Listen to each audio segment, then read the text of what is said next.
ఏపీకి మంథా తుఫాను ముంపు పుంజుకొస్తోంది. బంగాళాఖాతంలో ఏర్పడనున్న తుఫాను కోస్తాతో పాటు రాయలసీమలోని పలు జిల్లాలపై విరుచుకుపడనుంది. ఈ మేరకు భారత వాతావరణ శాఖ హెచ్చరికలు జారీ చేసింది. ఆగ్నేయ బంగాళాఖాతంలో ఏర్పడిన అల్పపీడనం పడమర దిశగా పయనించి వాయుగుండంగా బలపడింది. ఇది ఇవాళ ఉదయానికి నైరుతి పశ్చిమ మధ్య బంగాళాఖాతంలో ప్రవేశించి తీవ్ర వాయుగుండంగా ఆ తర్వాత మరింత బలపడి సోమవారం ఉదయానికి తుఫానుగా బలపడనుంది.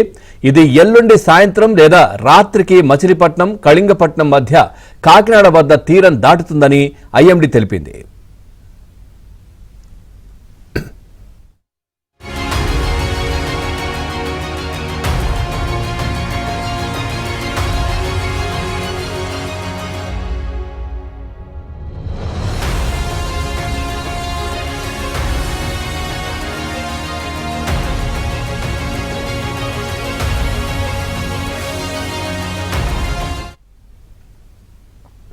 తుఫాను ప్రభావంతో ఉదయం కోస్తాలో తీరం వెంబడి గంటకు 60 నుంచి 70 కిలోమీటర్ల వేగంతో గాలులు వీయనున్నాయి. తుఫాను తీరం దాటే సమయంలో గాలులు 90 నుంచి 110 కిలోమీటర్ల వేగంతో వీస్తాయి. తుఫాను ప్రభావంతో భారీ నుంచి అతి భారీ, అక్కడక్కడ కుంభవృష్టిగా వర్షాలు కురిసే అవకాశం ఉండడంతో 27 నుంచి 29 వరకు పలు జిల్లాలకు ఐఎండీ రెడ్ అలర్ట్ ప్రకటించింది.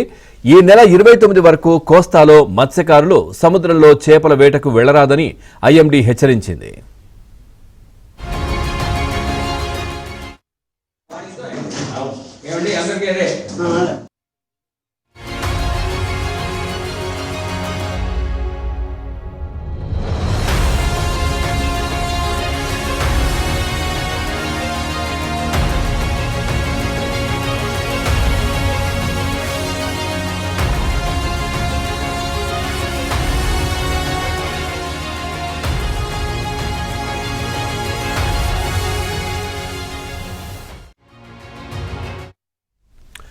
తుఫాను ముంపు నేపథ్యంలో ప్రతి జిల్లా కలెక్టర్ తుఫాను రక్షణ చర్యలకు ప్రత్యేక ప్రణాళిక సిద్ధం చేసుకుని తగ్గిన వనరులతో సన్నద్ధంగా ఉండాలని సీఎం చంద్రబాబు ఆదేశించారు.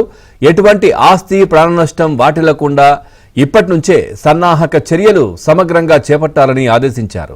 భారీ వర్షాలు, వరదలను దృష్టిలో ఉంచుకుని సహాయ కార్యక్రమాలకు 11 జిల్లాలకు ప్రభుత్వం 14 కోట్లు మంజూరు చేసింది. విపత్తు సహాయ కార్యక్రమాలకు తక్షణ ఖర్చులు భరించడానికి ఈ నిధులు తీసుకోవడానికి జిల్లా కలెక్టర్లకు అనుమతిస్తూ ఉత్తర్వులు జారీ చేసింది. అలాగే తుఫాను ప్రభావిత జిల్లాలకు ప్రభుత్వం ప్రత్యేక అధికారులను నియమించింది.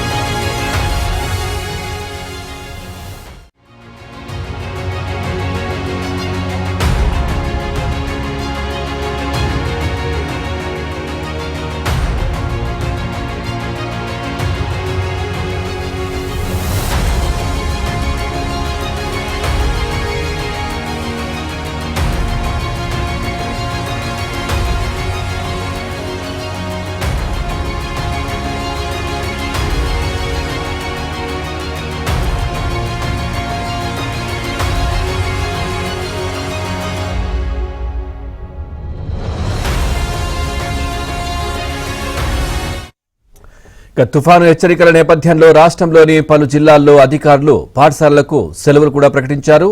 అన్నమయ్య, కడప, తూర్పుగోదావరి జిల్లాల్లో సోమ, మంగళవారాలు, బాపట్ల, కృష్ణా, ఎన్టీఆర్ జిల్లాల్లో సోమ నుంచి బుధవారం వరకు 3 రోజుల పాటు పాఠశాలలకు సెలవులు ప్రకటించారు. ఓవరాల్గా ఈ తుఫానుకు సంబంధించి మరింత సమాచారాన్ని మా కరెస్పాండెంట్ సత్య అందిస్తారు. సత్య, పూర్తి డీటెయిల్స్ ఏంటి? బంగాళాఖాతంలో వాయుగుండం కొనసాగుతుండడంతో గడిచిన 6 గంటలకు 8 కిలోమీటర్ల వేగంతో వాయుగుండం కదులుతోంది. మరి కాసేపట్లో తీవ్ర వాయుగుండంగా ఈ బలపడి సాయంత్రానికి తుఫానుగా బలపడే అవకాశం ఉన్నట్లుగా విపత్తు నివారణ శాఖ కొద్దిసేపటి క్రితం ప్రకటించింది.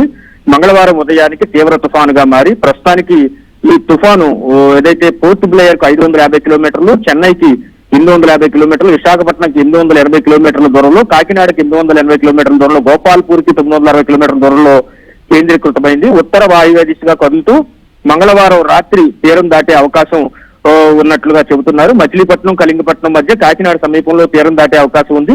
ఈ తీరం దాటే సమయంలో గరిష్టంగా 90 నుంచి 110 కిలోమీటర్ల వేగంతో బలమైన ఈదురుగాలు వీస్తాయని చెబుతున్నారు. రేపు ఎల్లుండ కోస్తాంధ్రలో భారీ వర్షాలు కురిసే అవకాశం ఉండడంతో ప్రజలు పూర్తి స్థాయిలో అప్రమత్తంగా ఉండాలని చెప్పారు.